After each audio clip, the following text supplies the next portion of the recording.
Okay, तो आइए समझते हैं फिटिंग अभिक्रिया। ठीक है, तो फिटिंग क्या है? Hello benzene halo alkane chapter से 12th क्लास।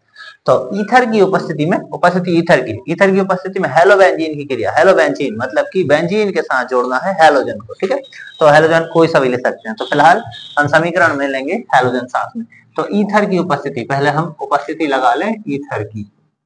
ईथर की उपस्थिति में हेलो बेंजीन यानी कि C6H5 और साथ में क्या है X यानी कि हेलोजन। ठीक है, तो बेंजीन का सूत्र है C6H6। जब इसके साथ में हमें किसी चीज को जोड़ना है तो एक H बाहर निकलता है और बॉन्ड लगकर साथ में कोई भी चीज जुड़ती है, तो हमने जोड़ा हुआ हेलोजन को, तो इसको पढ़ेंगे हेलो बेंजीन। तो ईथर की उपस्थिति में हेलो बेंजीन की क्रिया किससे कराना है? सोडियम धातु से कराने पर क्या प्राप्त होता है? डाइफेनिल प्राप्त होता है।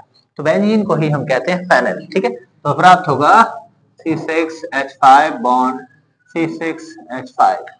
ओके, तो इसको कहते हैं डाइफेनिल। अब क्या होगा, यहाँ पर हम देखें, यहाँ पर है एक पद और यह है दूसरा पद Na और यहाँ पर है X। Na को क्या करना है? एक इलेक्ट्रॉन देना है, और हैलाइड जो हेलोजन समूह है इसको क्या करना होता है? एक इलेक्ट्रॉन लेना होता है। तो ये दोनों मिलकर बाहर निकलेंगे, तो यहाँ निकल जाएगा Na और यहाँ पर है हैलाइड यानी कि NaX पढ़ेंगे इसको। अब देखें हम इसको, यहाँ C6H5 एक है, तो इस तरफ कितने हैं? दो हैं, यानी कि डाई। वन को हम पढ़ते हैं मोनो और दो को क्या पढ़ते हैं? डाई। तो डाई फेनिल इस तरफ निकला हुआ है, तो इस तरफ हमको बैलेंसी के लिए क्या लगाना होगा? दो या टू कह सकते हैं। अब C6H5 बॉन्ड X, बॉन्ड इन्हीं के साथ ये जुड़ा हुआ है। ठीक है, तो X भी कितने होगा इस तरफ, यानी कि हैलाइड हो गया दो। तो इस तरफ भी हमको क्या लगाना होगा? बैलेंस करने के लिए दो। तो उस तरफ भी हैलाइड कितने हो गए? दो। लेकिन साथ ही साथ Na इस तरफ कितने हो चुके हैं? दो हो गए, डबल हो गए। तो इस तरफ भी क्या लग जाएगा? दो। तो ईथर की उपस्थिति में हेलोबेंजीन की क्रिया सोडियम धातु से कराने पर डाइफेनिल प्राप्त होता है। ठीक है, और NaX यानी कि क्या हो रहा है? मुक्त हो रहा है। अब हम अगर इसका उदाहरण लिखेंगे, तो उदाहरण में हमें हैलाइड की जगह पर कुछ ना कुछ ले लेना है। ठीक है, तो हम क्या लेंगे? C6H5 bond Cl।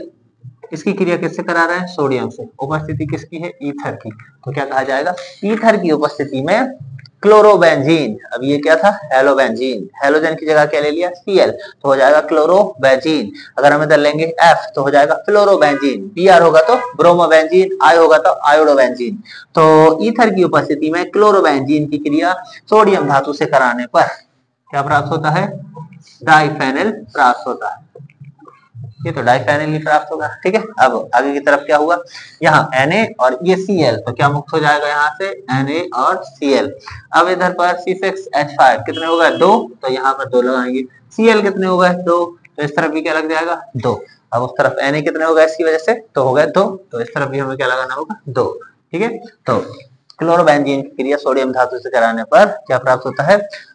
डाइफेनिल प्राप्त होता है। इस अभिक्रिया को क्या कहते हैं? फिटिंग अभिक्रिया कहते हैं।